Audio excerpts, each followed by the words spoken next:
Level 1. Nightclub promoter. You're 24, and tonight you're going to get fired from a nightclub called Club Vertex. You're outside with a clipboard and a head count that won't add up. You promised Marcus, whose family owns the place, 300 bodies and delivered 180. So when he comes down from the mezzanine, you already know how this ends. He looks at your clipboard, then at you, and peels your name tag off the velvet rope. "My nephew could fill this room with a Facebook post," he says, and flicks it at your chest, and the whole club watches you bend down and pick it up off the floor. Guest experience, printed under your name. So you leave. But in 26 years you'll stand above a square in Rome while 200,000 people wait for you to speak, though. That's a lifetime away. And tonight you're nobody, and you don't know any of it yet. You turn your collar up against the January cold and walk until the first door that isn't the wind turns out to be a church. And because it's unlocked, you go in and sit in the back pew, meaning to stay 5 minutes. A priest in a coat and scarf comes down the aisle, and instead of asking what you're doing there, he just says, "You can stay as long as you need." Earlier that night, before any of it, someone had left a rosary on the bar at Vertex, white beads, a small gold cross, and you'd slipped it into your pocket, figuring the night owed you $3. And later, when you can't sleep, it won't be the name tag that keeps you up. It'll be why you kept the rosary. Level 2. Church volunteer. You go back that Saturday, and you tell yourself it's because the door was unlocked and Father Benedetto never asked a single question. The truer reason is that your apartment sits somewhere between no heat and no furniture, and a church is warm and free. You walk in at 7:45 a.m. with the last $6 in your account spent on gas station coffee, and before you can explain that you're not there to help, Benedetto hands you a folding table. And you take it because you can't argue with a man while he's handing you a folding table. That's how you become a church volunteer. Nobody signs up. Somebody hands you something heavy at the wrong moment and you're too polite to put it down. By 8, the food bank line runs down the block and you work the intake table, learning names, checking them off a list. It's the same job you did for 6 years at Club Vertex. Read the face. Decide who comes in except this clipboard says yes to everybody. 6 years you got paid to keep people out of a room. Now the whole job is getting them in. Same skill. Opposite God.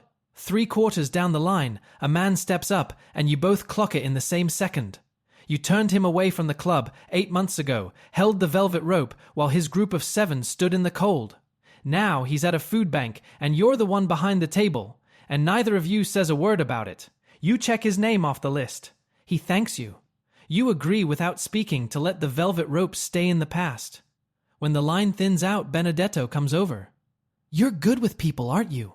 You tell him you used to get paid for it, and he laughs like it's the best thing he's heard all week, which lands strange, because you weren't joking, and you can't remember the last time you made someone laugh at something you meant. He spots the rosary when you hang up your jacket, the top loop of white beads showing over the pocket. "That's a rosary," he says. You say you know, kind of. He asks if you're Catholic. You say no. And he says, "It doesn't bite. You can keep it." The way you say something to a man who needs permission to hold on to the one thing he picked up off the floor. 3 days later, Marcus texts, "Lol, you're serving soup now? You okay?" You stare at it a full minute, put the phone down, and don't answer because no reply survives that question. So you send nothing, which turns out to be the truest thing you could have said. The next Saturday, you're there again, and the one after that, and somewhere in the middle of a year you can't quite account for. Benedetto slides a pamphlet across the table of class, Thursday nights, and asks if you've ever thought about it. You take the pamphlet the way you took the table, and that's the mistake that changes everything. Level 3, catechumen. The class is called RCIA, and you show up the first Thursday and clock 2 things immediately. 1, you're the oldest person in the room by 6 years. 2, you still have a Club Vertex wrist stamp, a little smudged purple palm tree, on your left hand from Friday night, which you don't notice until the instructor asks everyone to say their name. So that's your introduction. Reformed sinner, Exhibit A stamped on the wrist. The instructor is a woman named Miriam, patient the way people get patient when they've seen everything. Second class, she explains original sin, that every human being shows up already in the hole, not for anything they did, just for existing, that the whole species is born behind. And you say out loud, "So everyone's already losing before they start?" She says yes. You say, "I get that." The class laughs kindly because they think you're doing a bit. You weren't. That the loss came before the choice made more sense than anything anyone ever explained at a pre-shift meeting at the club.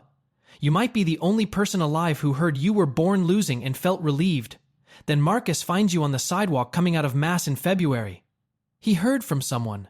The old look is there, the mezzanine look, the clipboard look, but softer now, more confused than cruel. "You're actually doing this," he says. Not a question. You say yes.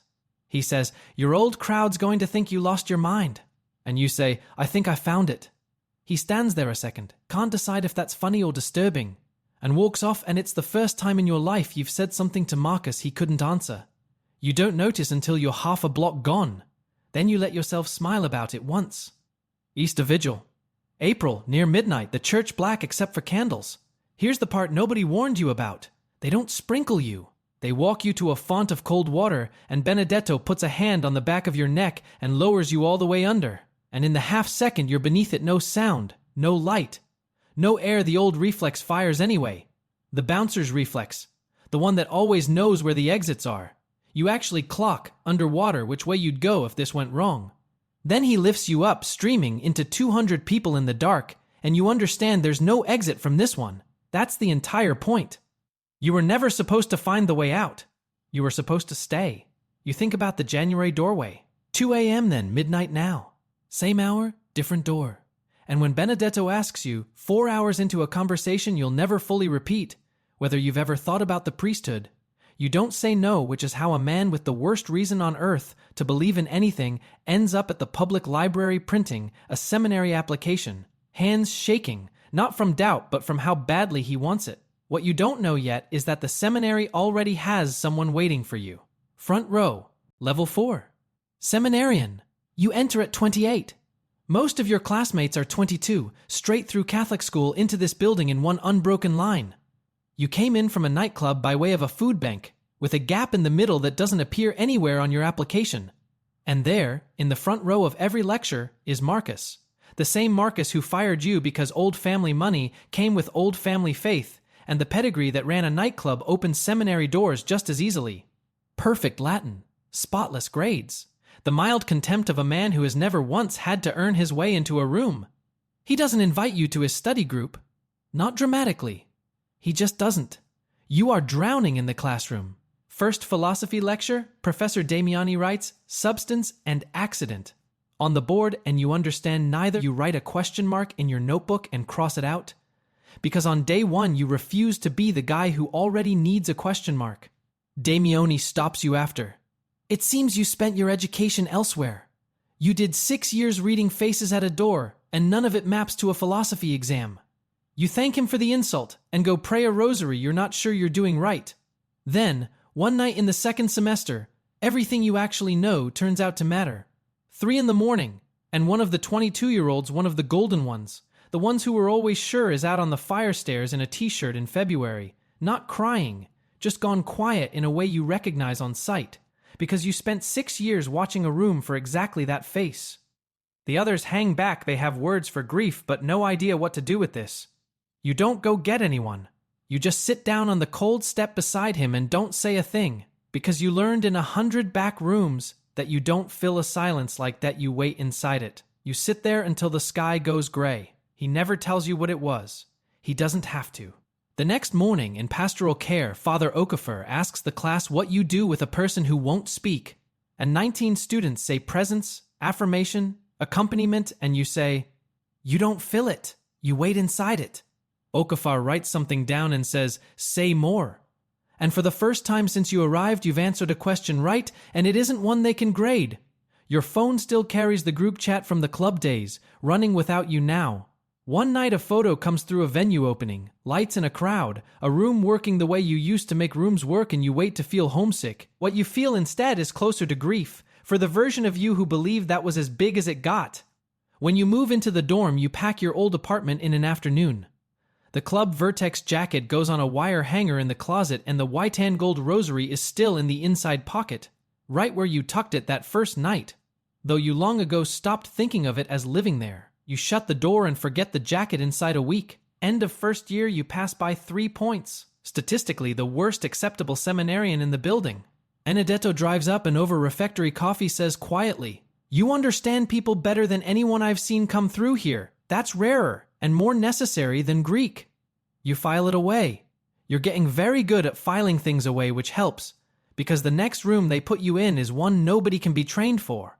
Let me say one thing and then I will not bring it up again. A lot of you asked how I make this style of YouTube videos, so I gathered all my tactics for starting a channel like mine in this guide. If you want it, the link's below. Now let's get back to the video. Level 5. Deacon. Your first assignment as a transitional deacon is the cancer ward, and here's the break in the pattern you don't notice at first. For the first time since the club, Marcus is nowhere in it. No mezzanine, no front row, no text. Just you. A corridor of rooms where people are dying. And the discovery that sitting in silence beside one of them is the single hardest physical thing you have ever done, harder than the all-night venues. Harder than the exams. Every reflex you own is screaming at you to do something, fix it, fill the room. You spent your whole life filling rooms with music and light, and now the job is the exact opposite, and there is nothing to fill it with, and you are not supposed to try. 6 weeks in, a man in room 14 recognizes you before you recognize him. He's 51.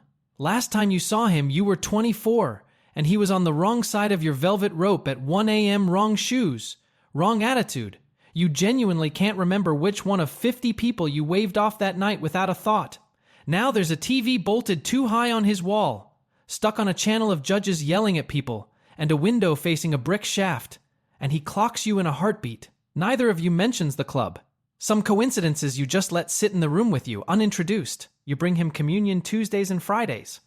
On the last Tuesday, he asks how a man like you ended up here, and you tell him the short version: the club, the January doorway. The priest who said you could stay, and he listens the whole way through and says, "Huh, that's it. Huh."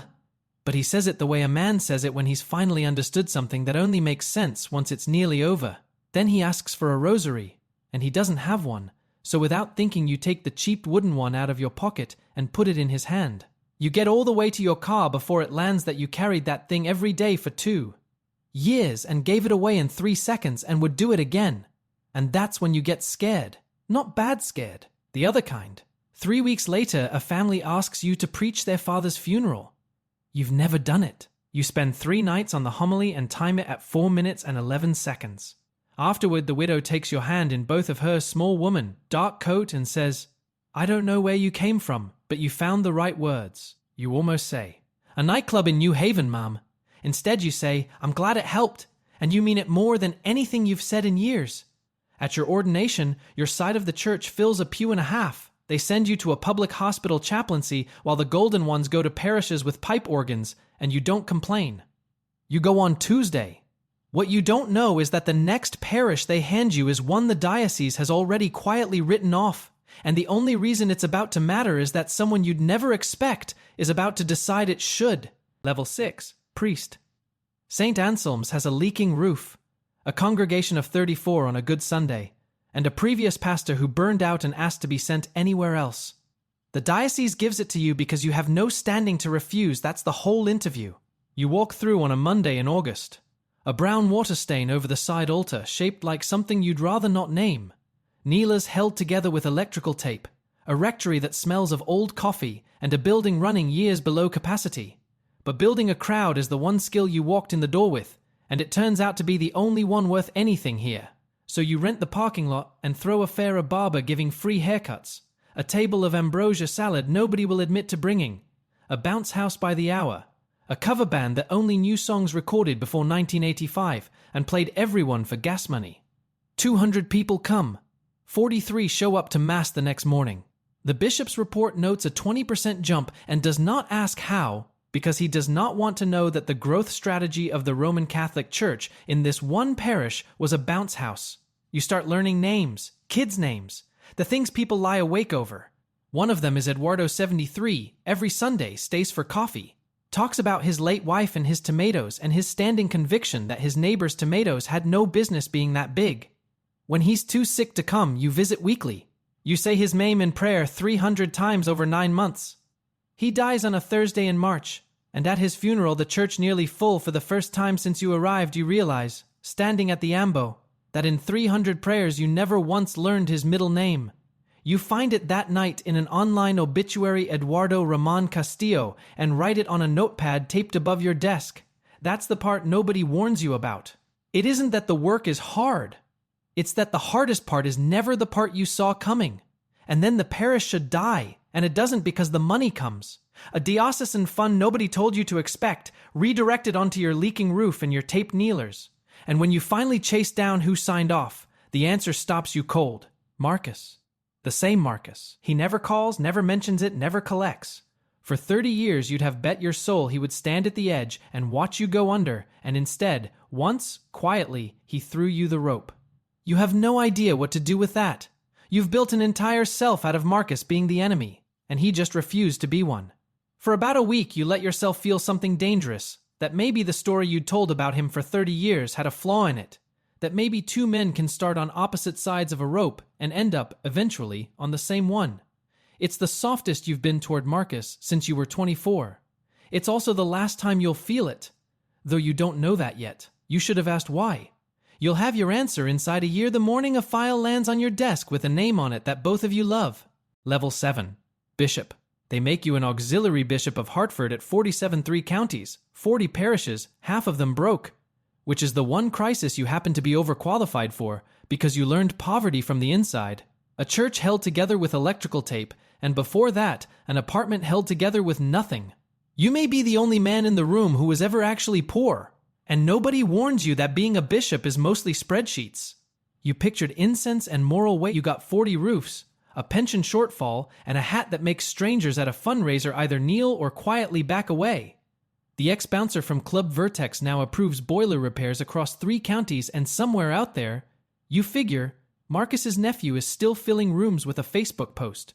6 weeks in, a file lands on your desk from the chancery, a misconduct report, suppressed for 4 years, documented thoroughly enough that burying it had taken real effort, which is the detail that gets you, because in the church effort is the rarest resource there is, and somebody had spent theirs on this. You make yourself read to the bottom. The name of the man who signed the order to bury it is one you know. Hale. Bishop Hale is the closest thing the diocese has to a kingmaker, and over one long night you finally understand how many of your own doors he opened. The broke ex-bouncer who somehow got into seminary. The nobody who somehow got ordained, then handed a parish, then 3 weeks ago a mitre. And the money that saved St. Anselm's, the rope you thought Marcus threw you? Marcus was only the hand. Hale was the arm. He'd been quietly building you the whole time, and he'd been Marcus's patron since Marcus was a boy. The closest thing to a father all that family money ever managed to buy. So there you are at midnight, an ex-bouncer holding a report in one hand, and a great man's whole career in the other. Working a choice they do not cover in seminary. Bury it again, protect the man who made you, keep the one alliance you ever had with Marcus, pay a debt any decent man would feel, or open it, and end him. You call the victim's advocate at 9 a.m. and the diocesan lawyer at 9:20. You figured out a long time ago what you do with an unlocked door, and you weren't about to start locking them now. It cost 3 months, a front page in the Hartford Courant, and a man. Hale is removed in disgrace, and you never speak to him again. No conversation, no explanation, no goodbye. Just the empty office and the thing you did. And Marcus comes to you exactly once, and it's the only time in 30 years you've ever seen him loud. He tells you what you are. He tells you what you took. He tells you that you climbed on Hale's back for 20 years and snapped it the first morning. It was convenient, and the part you carry is that you can't quite prove to yourself he's wrong. He doesn't storm out. He just stops. Stops speaking, stops seeing you, goes back to treating you like furniture, except now it's a decision instead of a habit. You did the right thing. Nobody hands you anything for it, because doing the right thing is the one job on earth with no applause track. That's the part they leave out. Some doors you open cost you the room, and nobody gives the room back. Years later, you'll still catch yourself reaching for the phone to tell Hale something, a number, a save, a joke he'd have liked before you remember there's no one on the other end. And no version of that call that wouldn't be obscene. He believed in you before anyone had a reason to, and you'll never know why, because the one question you'd most want to ask is the exact thing his ruin took off the table for good. You keep the file, not to reread, just so it's never in a drawer again. Rome, though, noticed. Rome always notices the one man dumb enough to open the drawer everyone else agreed to leave shut. And what Rome does with a man like that is put a red hat on his head and mail him straight to the one building on earth where Marcus is already the favorite to be king. Level 8. Cardinal. They make you a cardinal at a consistory in February read by Retta, red ring, a titular church in Rome. 800 years of unchanged ceremony, and the weight of the hat going onto your head is real, not heavy, exactly, but specific. Standing in the Sistine Chapel, you think about a name tag. Marcus peeling it off a velvet rope and flicking it at your chest. The whole club watching you crouch to pick it up off the floor. 30 years later, in the same room where Michelangelo painted God stretching down to touch a ceiling, someone sets a cardinal's hat on your head, and the irony that undoes you is that the ceiling was there the whole time. A national magazine runs a profile that spring the full-page photo where they angle you to look off at something that isn't there. Under a headline you'd have killed for in the old life. From the velvet rope to the College of Cardinals. You answer every question carefully and say nothing that isn't true. It's the first time the two halves of your life sit on the same page. And the strangest part is how ordinary it reads, laid out in order, as if any of it had ever been the plan. Then the Pope falls ill, and the quiet arithmetic of a conclave starts running months early. The names circulate the papabile, the serious candidates, and yours is not among them. Too American, too recent, too late a vocation, too identified with grubby diocesan work instead of the corridors that matter. Every one of those is fair, and you agree with most of them. Marcus's name comes up first, of course it does. The lineage, the Latin, the network, 30 years of doing everything correctly and by the book. It's accurate. You file it one last time. 2 days before the doors seal, an old cardinal from Peru, you'd met him once, years back, stops you in a corridor, looks at you a moment and says, "You are the only one here who has been genuinely lost." Then he walks off without explaining, which is a very holy way to ruin a man's next 26 hours, because that is exactly how long you turn it over. In the room they assign you for the conclave, you find a plain wooden rosary in the bedside drawer, left by whoever had it last. You put it in your pocket. Of course you do. It's what you do. The conclave opens on a Tuesday. The doors are sealed, the screens come down, and across the aisle Marcus looks at you the way he has since the seminary, like furniture. Present but not relevant. The late vocation who got this far and no further. Except now the look is a choice, not a habit. And you know exactly what it costs to earn it. And you notice something that stops you. You feel nothing. Not the old anger. Not the pull to prove anything. Nothing like looking at weather. 4 days later, they'll read a name into the silence of that chapel. And not one man in the room, least of all you will be braced for whose it is. Level 9. Pope. The conclave runs 4 days and 9 ballots. The first 3 produce nothing. The frontrunners hold enough votes to block each other and not enough to win. The exact stalemate that ends with a name nobody planned on. By the 4th day the room has shifted, you can feel it. On the 9th ballot the votes move and you watch it happen from the inside. Your name is read aloud, in Latin, under Michelangelo's ceiling. A 2/3 majority. The Cardinal Dean turns and asks the question the rite requires: do you accept your canonical election as Supreme Pontiff? And you say yes. In Latin, because somewhere in 30 years you finally learn the language. In the few minutes between accepting and appearing, you stand in a small room and choose a name, the way you once chose which face got past a rope. You think of everyone who ever told you that you could stay. Father Benedetto, the priest at the vigil, Eduardo Ramon Castillo, the widow in the dark coat, the man in room 14 who said, "Huh." You take a name for all of them. Then the white smoke rises, and you step onto the loggia above St. Peter's Square, and 200,000 people who have been waiting are waiting on you, and the number isn't 0, and the room isn't too big, and nobody is coming down from a mezzanine to peel your name off anything. You say the only thing worth saying, the thing a priest in a coat and scarf once said to a broke stranger in an empty church at 2 a.m. You can stay as long as you need. The square hears it in 3 languages. In a small apartment in Hartford, Father Benedetto hears it on television and knows it instantly. He said it to one person once, not knowing how far it would travel. And in the receiving line afterward, near the very end, is Marcus. He's 58 now, aged the way men age when they did everything right, and reached the end to find the prize had gone elsewhere. He kneels. Not in defeat because he believes whatever else broke between you, the faith never did. You give him the blessing because it's the only thing you can give him now, not the apology he'll never take, not hail returned, not the 20 years given back, just the blessing. 2 men who went the whole way.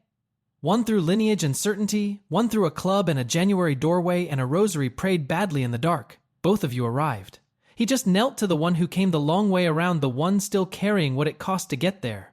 That night, Alone in the apostolic palace, you unpacked the little you brought: a change of clothes, a notepad, the wooden rosary from the conclave drawer, and the jacket. The Club Vertex jacket, worn the night Marcus fired you, packed out of a seminary closet, and moved through every room since without ever being emptied. You reach into the inside pocket, and it's there. White beads, small gold cross, worn soft now, the one from the bar at Vertex 30 years ago. The one you pocketed because you figured the night owed you $3. It had been in that pocket the entire time. You'd thought it was long gone. It was with you the whole way. You sit on the edge of the bed and pray it the way you were finally taught: no phone, no instructions, no bathroom door locked against yourself. You know all the words now. It took 26 years and one unlocked door to learn them. The insult was never the rosary. The insult was being fired from a room they told you was as good as it gets. And the rosary was the first thing you ever held from somewhere better. You stayed. That was the whole point. If you like this story, subscribe for more and comment below where you're watching from.